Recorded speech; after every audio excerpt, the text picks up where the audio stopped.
So, some background information.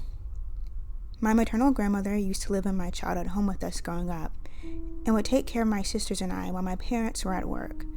She died in January of 2013. I would start practicing witchcraft in the autumn of that year. My grandmother was a complicated woman, and even though I know she loved us, she also had the tendency to be slightly emotionally abusive and manipulative towards us grandkids, and I think she may have been even worse to my mother growing up.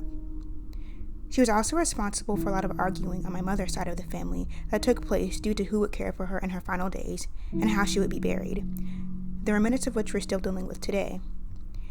Because of all of this, when I got into witchcraft and began to commune with spirits, I decided that she wasn't allowed to directly interact with me or interfere with my practice, although she was allowed to come and go as she pleased from her home for my mother's sake, because despite it all, my mother still cares for her and misses her. This is something that I still stand by today. So cut to last year.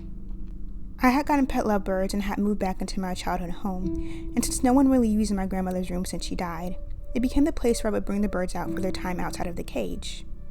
The only remnants of my grandma was a large picture of her, about arm's length in height, from her wake. One day, a few weeks after I started bringing them into our old room, I was home alone and I brought one of my birds in for his free time.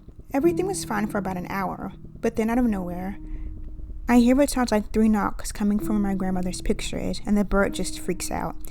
He started flying around the room, terrified and desperate for a way to get out. I tried my best to calm him down, but he wouldn't. I had to take him to an entirely different floor of the house before he did.